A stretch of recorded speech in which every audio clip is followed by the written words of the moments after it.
describiendo en este cuadro de acá? Síndrome doloroso abdominal. Claro, ahí está definido el abdomen agudo. Vamos bien. ¿Qué otro cuadro se está definiendo en este caso clínico? Síndrome emético. También está definiendo los vómitos, pero quiero un síndrome que me oriente un poquito más una etiología.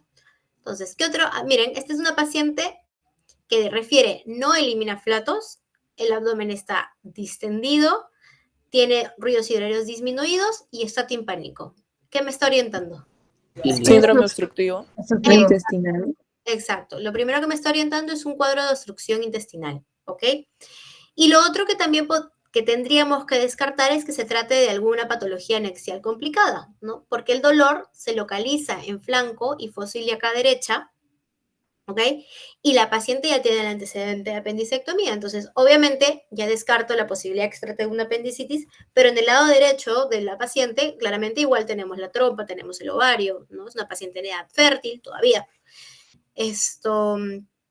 Y a pesar de que toma anticonceptivos, pues podría que su regla igual no esté muy regular, ¿no? Entonces igual no se puede descartar la posibilidad de que se trate de una patología anexial complicada del abdomen agudo. Entonces tenemos ese diagnóstico presuntivo. El síndrome doloroso abdominal lo podemos poner como abdomen agudo. El síndrome emético que mencionaban, pues viene un poquito de la mano con el cuadro de obstrucción intestinal que presenta la paciente y también tenemos que descartar en esta paciente la patología anexial complicada, ¿ok? Entonces, ya teniendo más o menos una orientación diagnóstica, ahí recién le pido los exámenes auxiliares, no antes, ahí recién, o sea, no es pedir exámenes por pedir. Una vez que ya tengo más o menos una orientación diagnóstica, comienzo a pedir los exámenes auxiliares, ¿ok? Y estos son los exámenes auxiliares que pedimos. El hemograma, la hemoglobina está en 12, los leucocitos en 20.000, las plaquetas en 500.000, el PCR en 200 y en la radiografía de abdomen, que se le pide primero, se ve el neumoperitoneo. Entonces, si vemos el neumoperitoneo, ¿en qué estamos sospechando en esta paciente? Neumoperitoneo es igual a ¿qué? Perforación de víscera hueca. Exacto. En esta paciente, si en la radiografía de abdomen vemos un neumoperitoneo y estamos pensando en que hay una perforación de víscera hueca, ¿ok? Y que esta perforación de víscera hueca puede haber llegado a causarle esta obstrucción intestinal por aplastronamiento alrededor, ¿verdad? Y eso es lo que se ve en la tomografía. La tomografía muestra, lo voy a agrandar, la tomografía muestra líquido libre intraabdominal, neumoperitoneo, que ya lo habíamos visto en la radiografía de abdomen, asa delgada dilatada hasta un punto de colapso. Es decir, hay un punto obstructivo donde a partir de eso el intestino se colapsa. Donde se observa aplastronamiento de gasas con gran realce de contraste abundante y estriación grasa circundante. Esta es la imagen que se ve en la radiografía, en la tomografía, un punto hiperintenso en esta zona, hiperdenso, perdónenme, hiperdenso, con estriación grasa circundante, ¿no? Y plastronamiento de las asas alrededor. Hasta ahí, ¿cuál creen que podría ser una etiología o una posibilidad diagnóstica? Tenemos un cuadro de obstrucción intestinal, ¿cierto? En una paciente posoperada de apendicitis. Aparentemente lo que está comprometido es la asa delgada porque hacia ahí está yéndose el plastrón.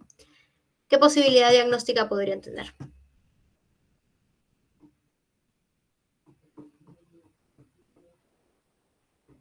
¿Ninguna idea?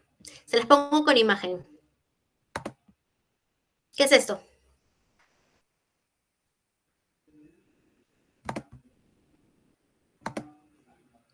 ¿Qué es? Bueno, ya, esto es intestino delgado, se las pongo fácil. ¿Qué es esto de acá? ¿Alguna idea?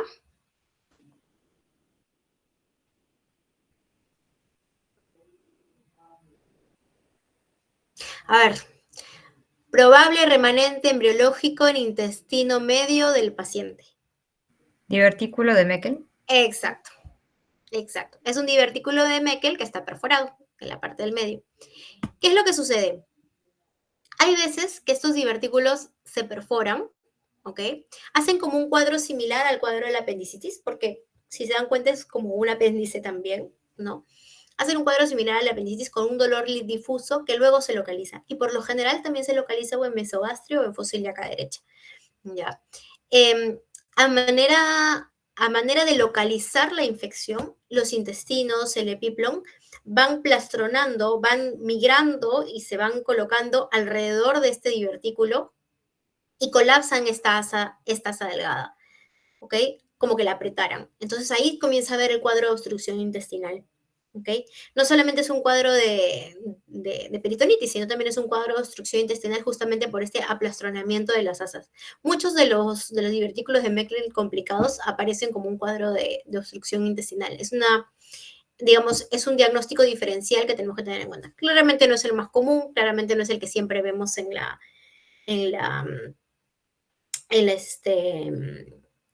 vida del día a día, pero es un cuadro que se puede presentar, ¿ok?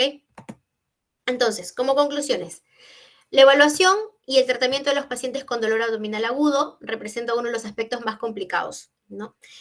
Porque como han podido ver y les mostré al inicio, existen múltiples etiologías, ¿no? Demasiadas. Aunque los avances en las técnicas de imagen, uso de algoritmos, de guías y tecnología permiten mejorar con exactitud el diagnóstico, tanto la anamnesis como la exploración física siguen siendo la parte más importante de esta evaluación. Eso quiero que se lleven, y se los he repetido varias veces. Anamnesis y exploración física son lo principal para poder definir u orientar un diagnóstico en los pacientes, ¿no? Incluso con la ayuda de todos estos medios, a veces los cirujanos debemos tomar a menudo la decisión de poder hacer una laparoscopía o laparotomía sin saber muy bien los resultados, ¿no?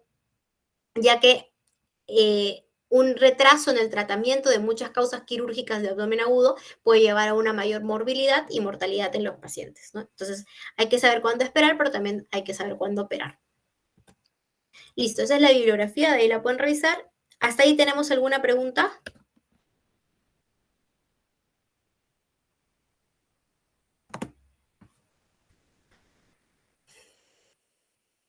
Chicos, ¿alguna pregunta? Todo claro, doctora. Listo.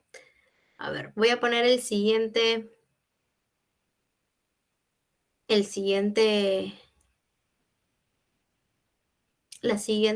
diapositiva, que es de apendicitis.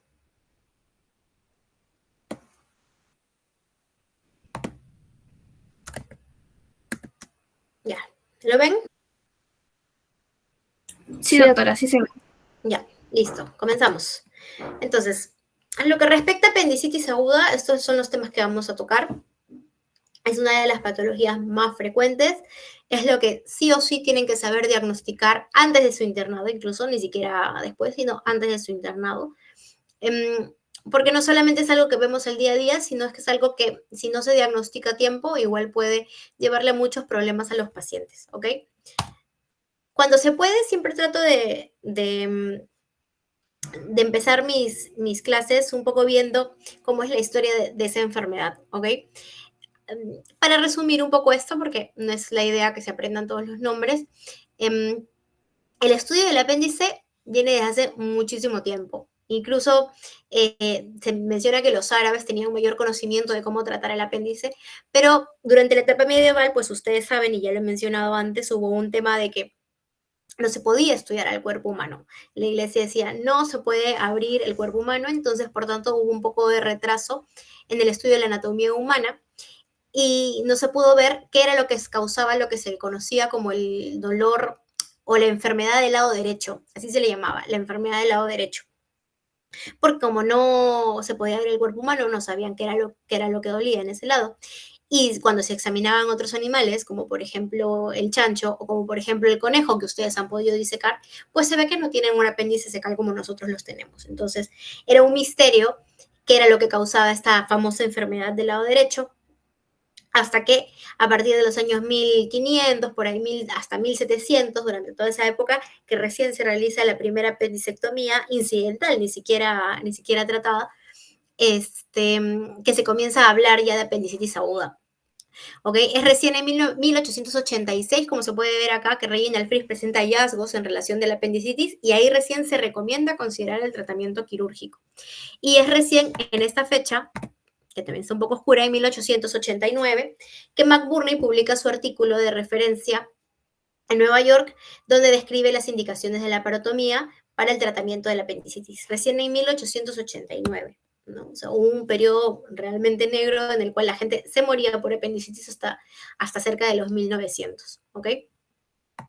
Entonces, ¿qué es esta apendicitis? ¿Qué es el apéndice secal? Vamos a empezar con eso.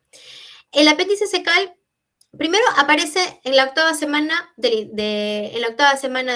desarrollo embrionario a partir del intestino medio, ¿ok? La base del apéndice se localiza siguiendo las tenias del colon. Su base está en la confluencia de estas tres tenias, como vamos a poder ver en alguna práctica de la laparoscopía. Y ahí es donde empieza el apéndice. Se puede ubicar en cualquier parte del cuadrante inferior del abdomen. Su longitud puede ser tan pequeña como de 1 centímetro hasta medir 30 centímetros. Y, bueno, es irrigado por la arteria del ilion, es irrigado por la arteria del ilion terminal, ¿no? Y que va entrando por el mesoapéndice. Puede medir de 1 centímetro a 30, pero por lo general mide de 6 a 9 centímetros. Su diámetro externo es de 3 a 8 milímetros y el interno de 1 a 3 milímetros. Este dato es importante porque es el que nos sirve para comparar o en una tomografía o en una ecografía, medir cuánto va el apéndice y ver si realmente está con un aumento de tamaño, inflamado o no. Como les mencionaba, la arteria apendicular es la que la irriga, rama de la arteria ileocólica o ilioterminal, inervado por el plexo mesentérico superior y por ramas de los nervios vagos también, y su drenaje linfático va por los linfáticos ileocólicos, ¿ok? La histología nos menciona que tiene serosa, muscular, submucosa y mucosa, ¿ok? Tiene agregados linfoides en la submucosa, que se extienden hasta la mucosa también, con criptas glandulares irregulares, y tiene también presencia de complejos neuroendocrinos, donde encontramos las células de Schwann, algunas fibras neurales y células neurosecretoras bajo de las criptas, ¿ok? Tiene una función básicamente de órgano inmunitario, con secreción de inmunoglobulina A. Esa es la rama de la arteria ileocólica que va hacia el apéndice por el mesoapendicular y es la que normalmente se liga en una apendicectomía o se realiza la hemostasia en una apendicectomía, esta de acá, ¿no? Que da sus pequeñas ramas, pero por lo general le hacemos hemostasia a este nivel, cercano a la base, para poder luego empezar con la fase digestiva de la apendicectomía. Esta vendría a ser un corte histológico, como pueden ver acá los agregados linfoides que se encuentran en la submucosa, ¿ok? Y, bueno, esta es la imagen de la inmunoglobulina A, que es una de las secretadas por el apéndice en su función como órgano inmunitario. Pero no indispensable, eso sí. Estas son las posiciones que puede tener el apéndice, como les mencionaba, son diversas. Según la mayoría de registros, el mayor porcentaje se encuentra retrocecal en un 65% y el otro gran porcentaje se encuentra pélvico.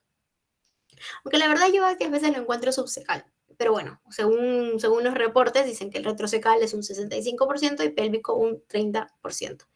Y Dios les libre si son cirujanos encontrarse con un posilial que esté complicado porque la verdad es que es bien difícil de tratar. Bueno, sigamos. Ahora, ¿cómo es que se produce esta apendicitis, ¿no? ¿Qué es lo que la causa? Lo primero que sucede es que hay una obstrucción de la luz apendicular.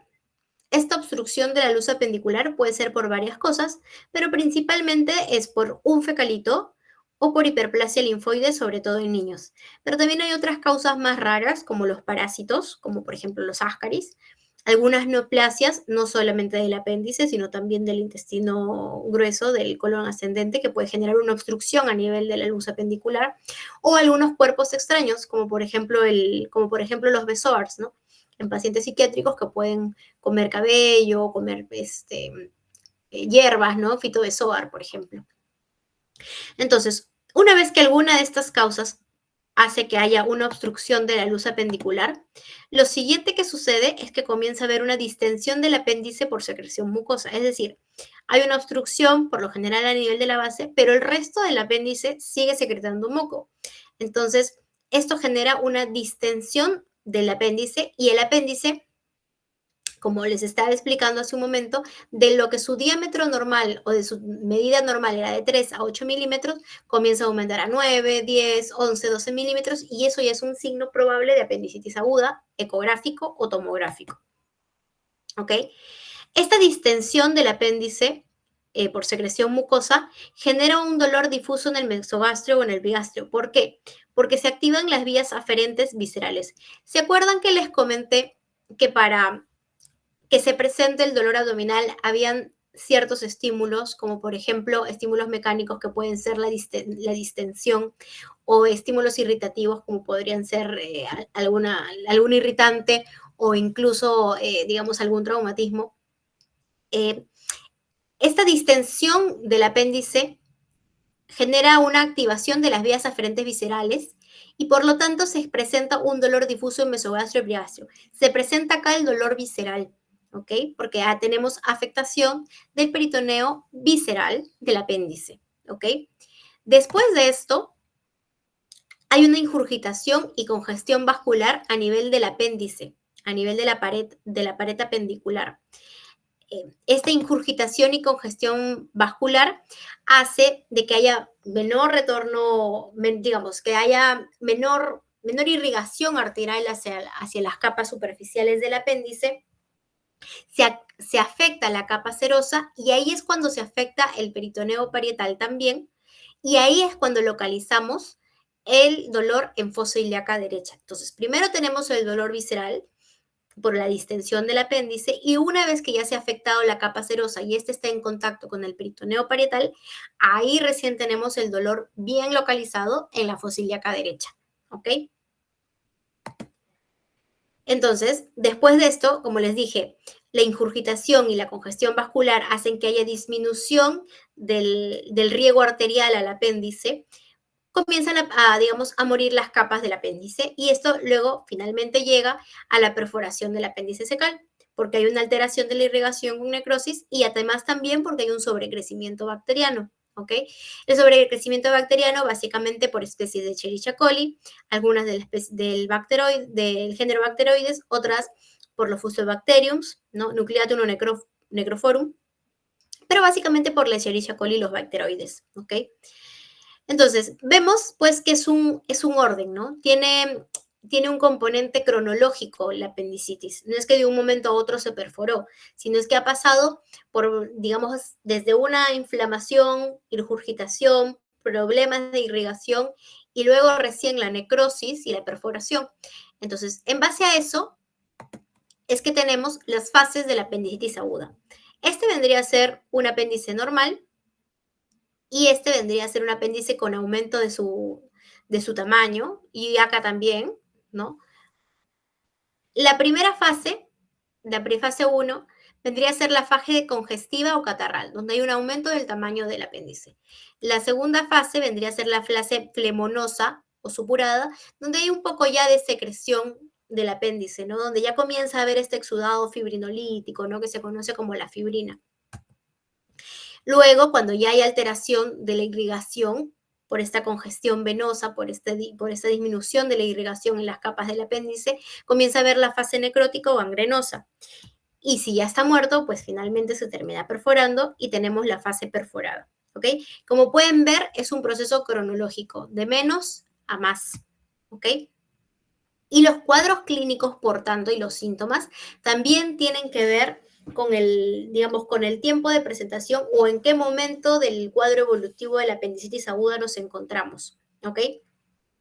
Este cuadro de acá, cuando lo vi en internet, me gustó y lo puse acá en la presentación porque es bastante orientativo. Primero quiero que tengan en cuenta los principales síntomas de la apendicitis. Tenemos la cronología de Murphy, no de McBurney. Tenemos la cronología de Murphy. La cronología de Murphy es aquel donde dice que primero hay dolor, después vienen las náuseas y vómitos y después viene la fiebre, ¿ok? Tenemos también la presencia de anorexia y la migración del dolor. esta cronología de Murphy, migración del dolor y anorexia, si se presentan, son bastante característicos en un cuadro de apendicitis agudo, como lo vamos a ver también más adelante, ¿ok? Es por eso que es importante preguntarle a un paciente que viene con dolor abdominal en fosa ilíaca derecha, ¿tienes fiebre? Y si el paciente te dice, sí, doctora, tengo fiebre, y tú le preguntas, ¿desde cuándo tienes fiebre? Y el paciente te dice, hace una semana estoy con fiebre. ¿Y el dolor cuándo empezó? Recién hoy día. Eso difícilmente se deba a una apendicitis, porque como pueden ver acá, la cronología de Murphy menciona primero dolor, después náuseas y vómitos, y después recién la fiebre.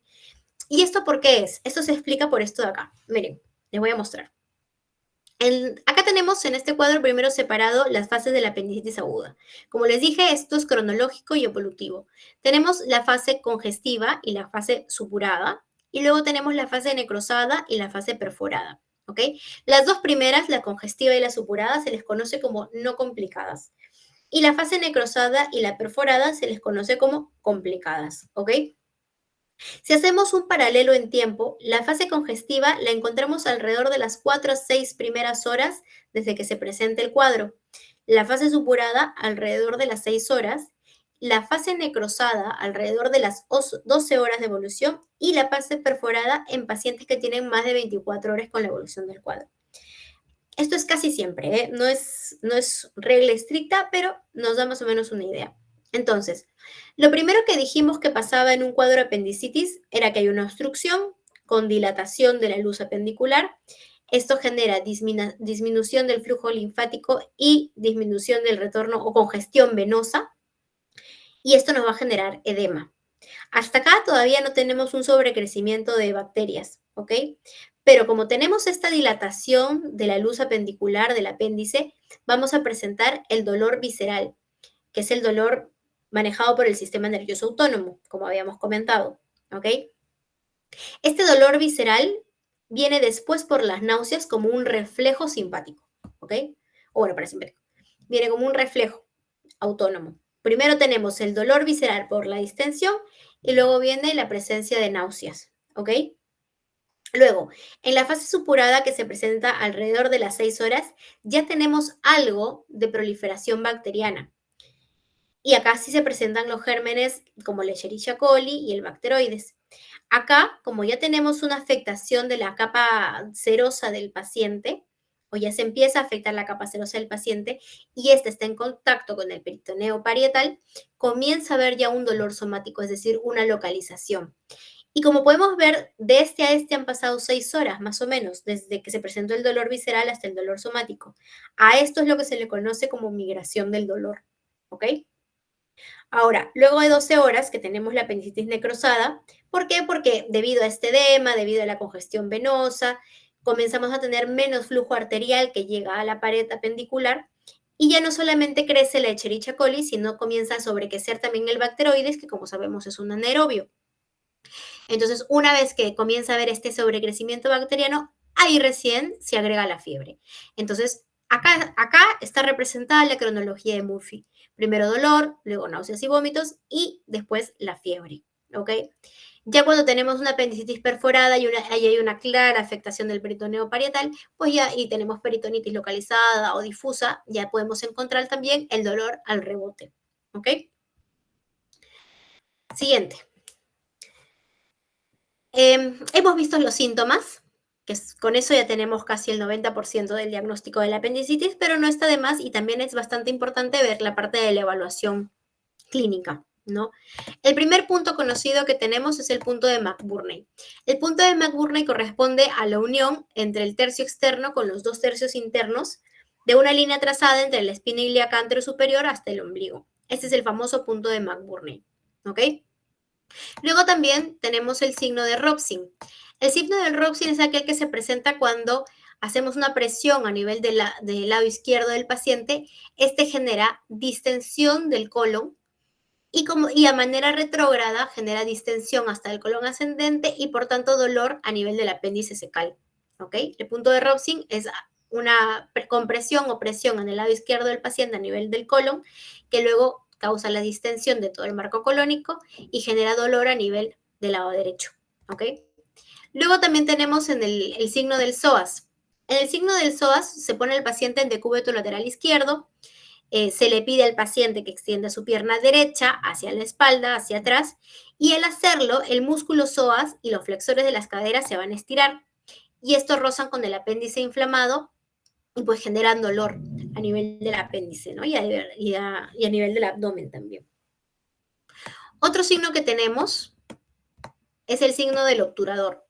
En el obturador flexionamos el muslo del paciente y hacemos una rotación interna y externa, y esto le va a generar pues un dolor intenso en el caso de que se trate de una apendicitis aguda por la compresión de los músculos también. Y el signo de Bloomberg, que es básicamente un dolor por rebote en la pared abdominal, que se genera cuando apretamos, soltamos y le duele al dolor. Eso es una reacción peritoneal, ¿ok? Ahora, dentro de los exámenes auxiliares es importante siempre considerar la leucocitosis con la neutrofilia, la proteína C reactiva y algunas imágenes como la ecografía, pero sobre todo la tomografía abdominopélvica, que tiene más sensibilidad y más especificidad para la apendicitis aguda. Por ejemplo, este de acá es una imagen de tomografía. ¿Se acuerdan que les comenté lo del diámetro del apéndice?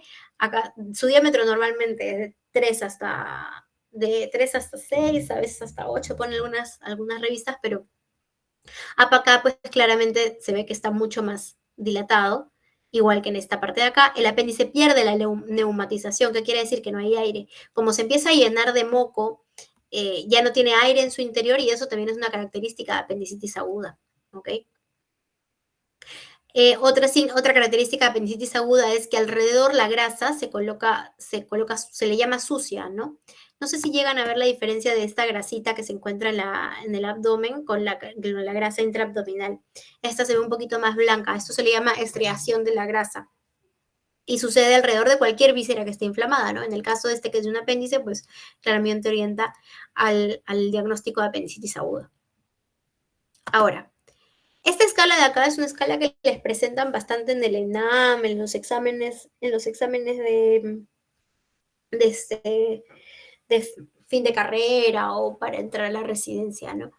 Es importante que lo sepan, pero recuerden que es igual una guía, ¿no? Igual que cualquier otra escala que encuentren en diferentes clases, en diferentes enfermedades o patologías, ¿no? Pero es bastante importante porque sí nos orienta bastante para ver el diagnóstico de la apendicitis. Y vamos a ver. En la escala del Marado se mencionan los síntomas que hemos visto de la cronología de Murphy, y los síntomas que hemos visto de la cronología de Murphy y también la anorexia y la migración del dolor. Entonces tenemos como síntomas anorexia, que nos vale 1 punto. Náusea y vómito, que nos vale otro punto. La migración del dolor nos vale otro punto. Es decir, que el dolor empezó en epigastrio o mesogastrio y que luego se fue de fosa ilíaca derecha, eso nos vale 1 punto.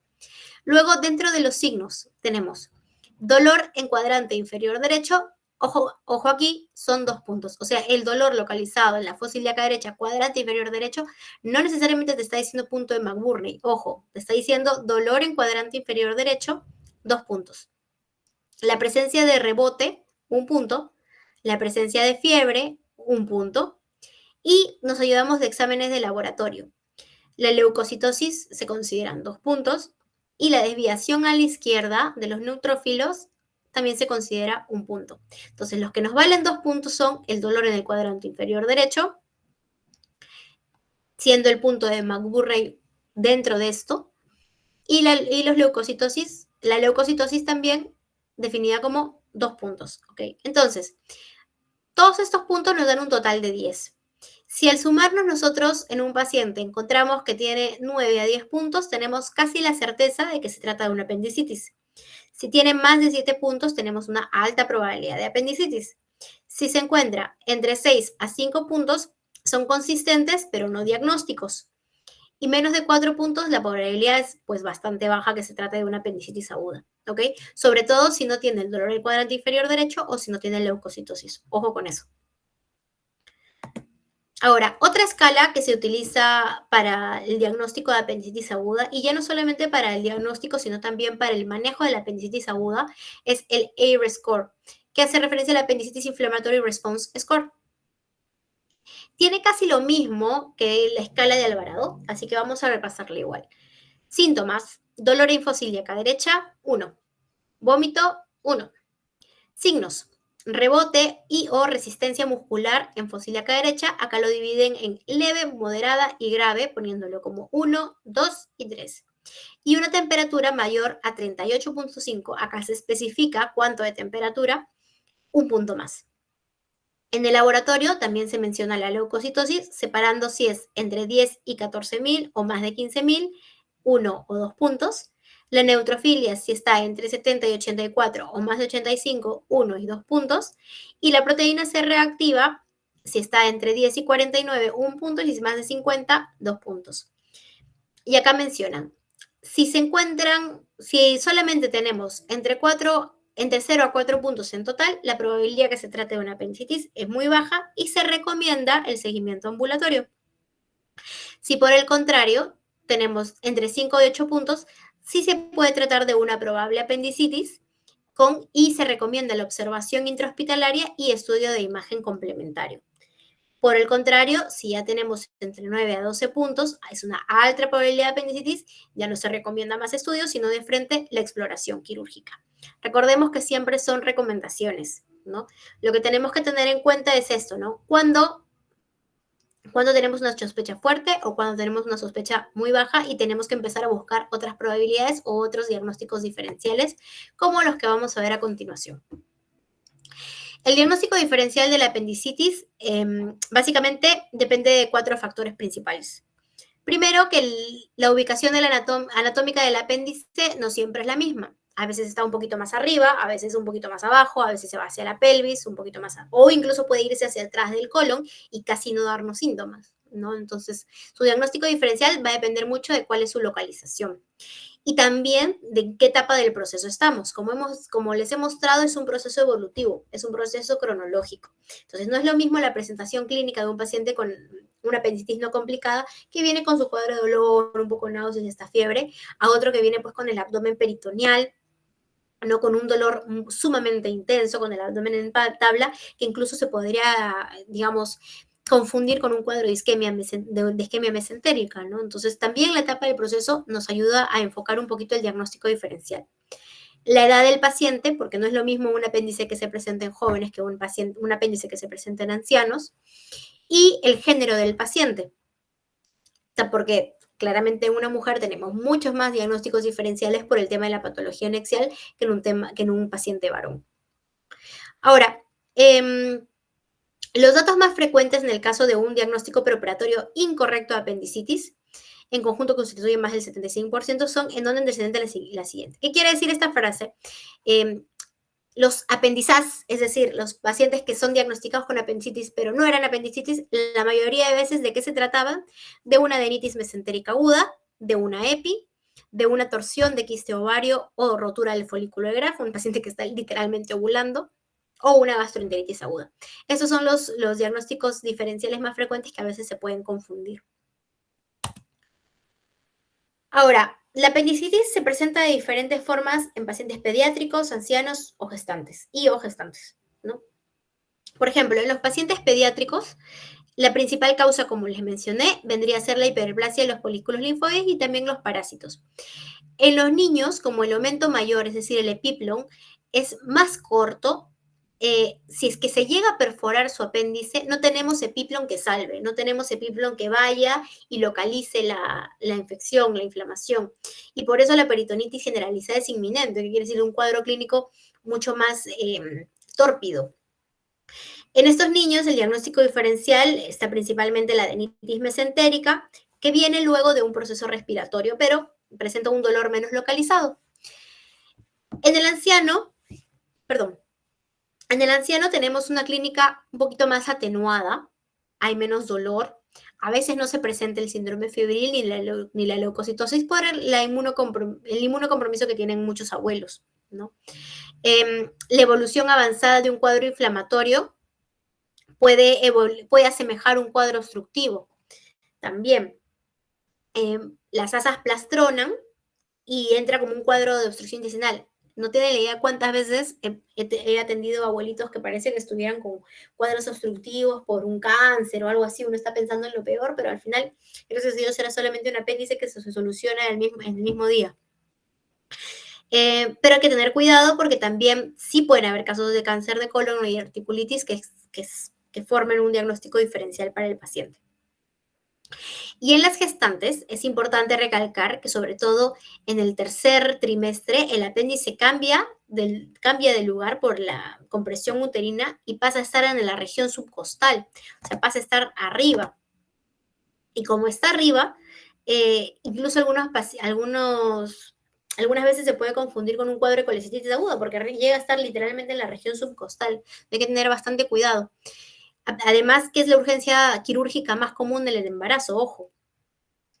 Y que el rebote y la defensa abdominal pueden llegar a ser menor porque hay más laxitud de los músculos abdominales. El músculo está tan laxo, tan distendido, tan separado, que la defensa abdominal, es decir, la contracción muscular, porque hay dolor es un poquito más leve, no porque haya menos dolor, sino porque el músculo está más laxo, más débil.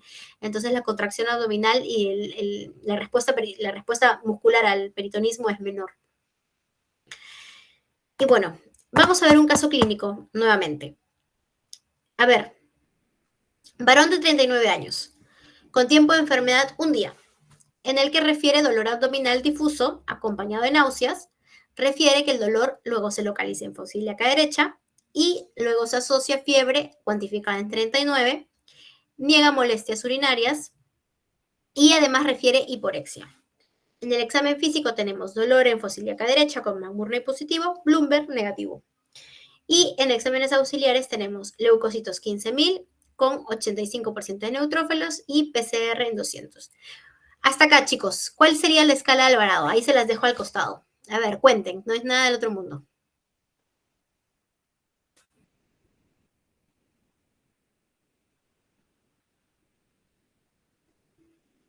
¿Alguna idea? 9. Bien, 9. Bien contado. Listo, entonces, ¿qué hacemos con este paciente con un Alvarado 9? Pues muy probablemente nos iremos de frente a operarlo, ¿no? Porque la clínica manda en estos pacientes. Entonces, ya que hablamos de tratamiento, el tratamiento por muchos años de la apendicitis aguda ha sido la apendicectomía convencional. Para la apendicectomía convencional tenemos pues las clásicas incisiones de McBurney, de Rocky Davis, ¿no? Que es la Rocky Davis es la transversa y la de McBurney que vendría a ser la oblicua, ¿no? Y los pasos, bueno, se los voy a mostrar a continuación. Denme un segundito. Aquí está. Este es un video que se los voy a pasar rapidito, sin bulla. Ya. Esta es una incisión normal que se hace en una apendicitis. Caray. Perdón. Se me colgó el video. Un segundo.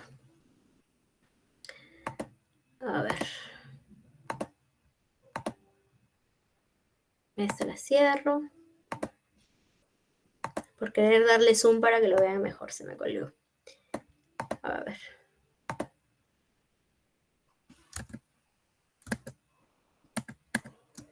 A ver.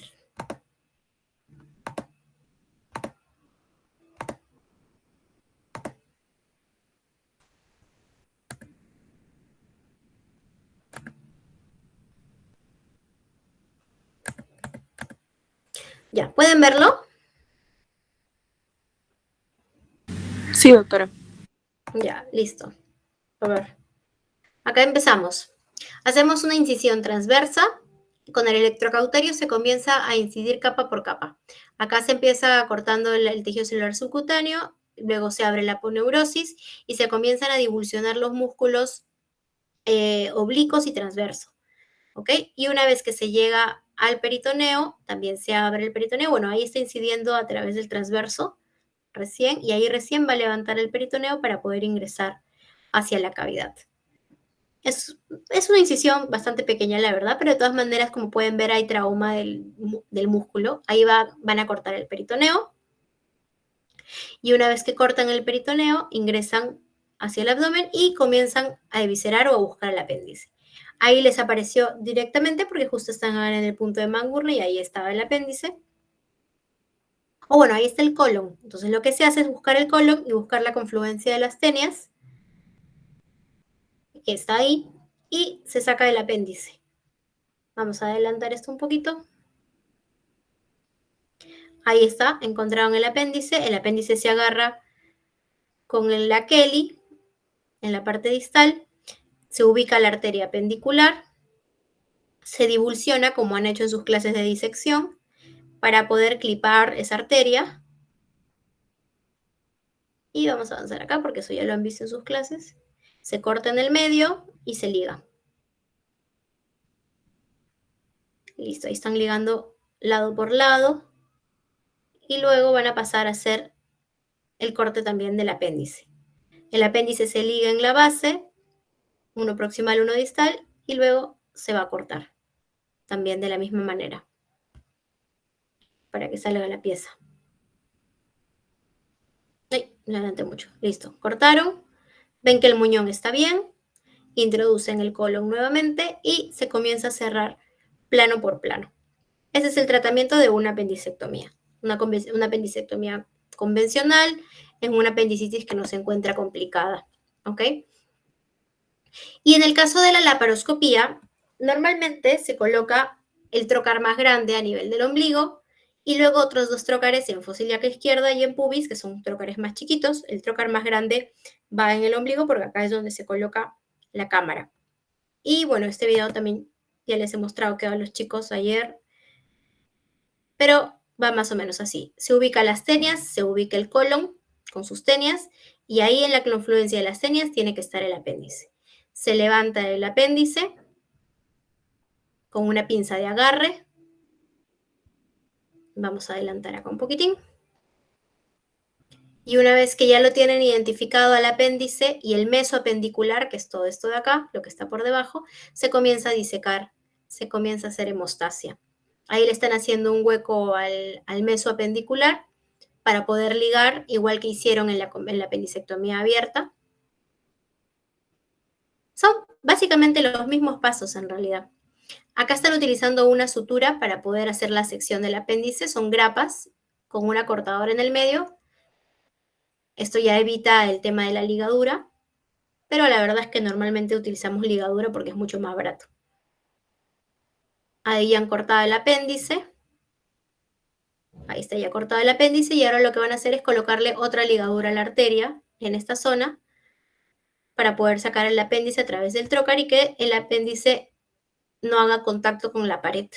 Acá van a ligar con clips el mesoapendicular, donde está la arteria apendicular.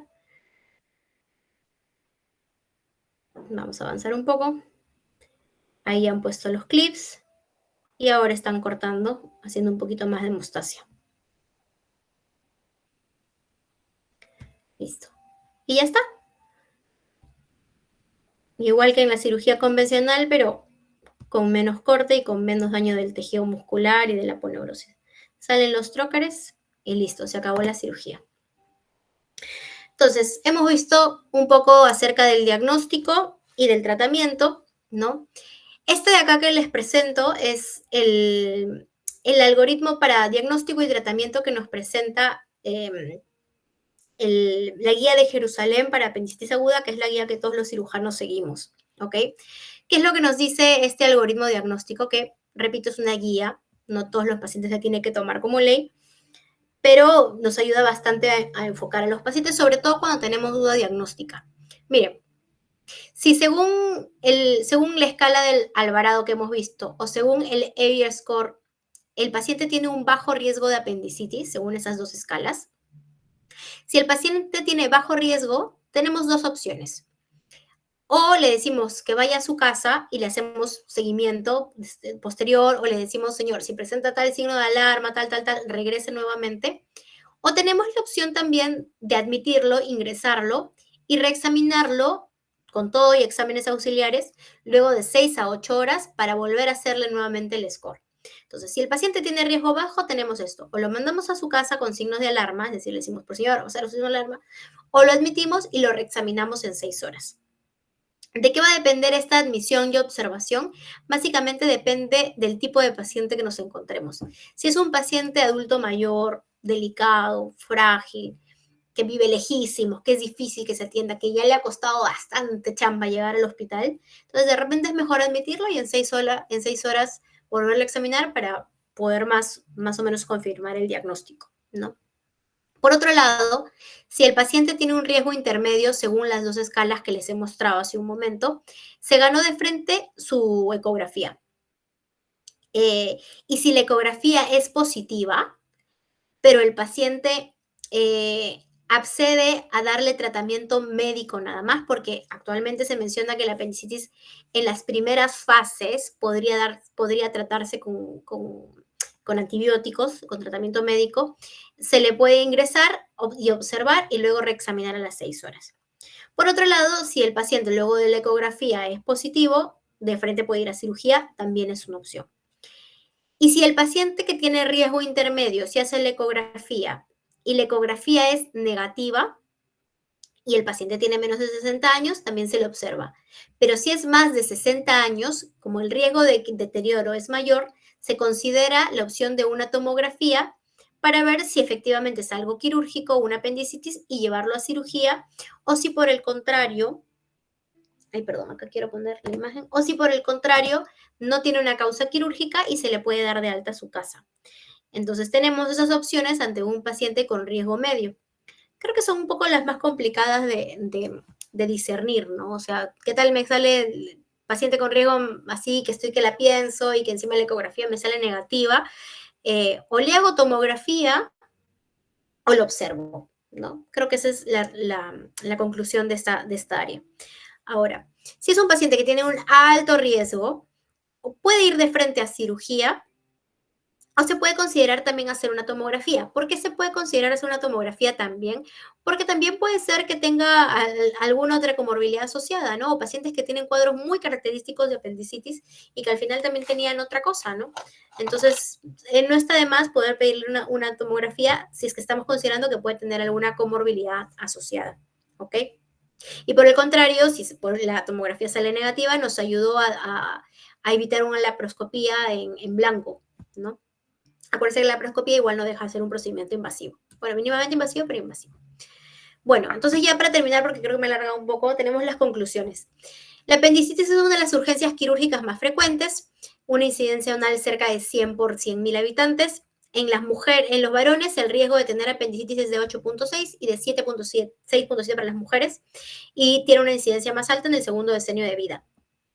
Se considera diagnóstico de apendicitis cuando hay dolor en fosa ilíaca derecha, leucocitosis neutrofilia y aumento de síntomas gastrointestinales comienzan después del inicio del dolor y cuando hay una respuesta inflamatoria sistémica con aumento de la proteína C reactiva y fiebre. La escala de Alvarado, así como el ERI-score, nos ayuda a mejorar una precisión diagnóstica. La apendicitis perforada complicada es más frecuente en niños, por lo que les expliqué del epiplom.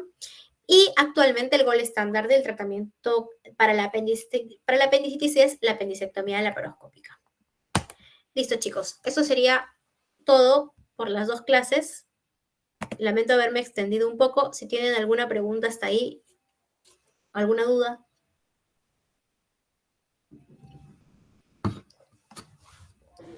Doctora, disculpe, Dime, Daniela. ¿cómo podríamos saber, bueno, por clínica, si es que una apendicitis es, complicada o no? O sea, únicamente si es que hay un plastronamiento o está necrosado o es algún otro parámetro. A ver, voy a responderte poniendo el cuadrito que les puse hace un momento. Como les decía, la apendicitis es un proceso cronológico, tiene una evolución cronológica. Entonces, ¿cuándo sospechamos de que está complicada? Primero, por el tiempo.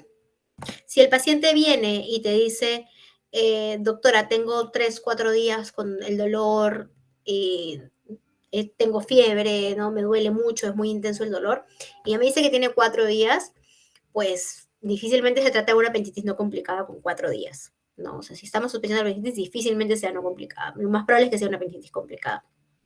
Si la paciente tiene reacción peritoneal, lo más probable es que también se trate de una apendicitis complicada.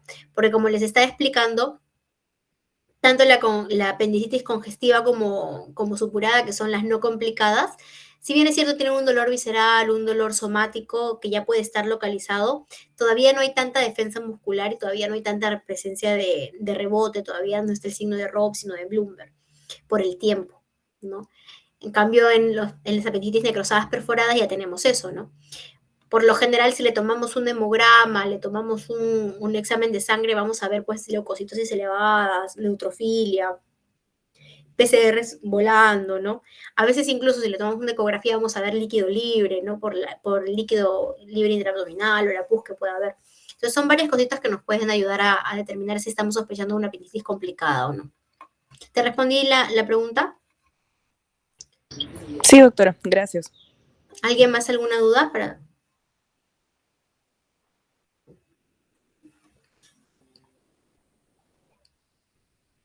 Muy participativos son, ¿no? Bueno, ya que no quedan más dudas, voy a empezar a pasar lista, así que por favor prendan su camarita y sus audios porque ahora sí voy a empezar a pasar.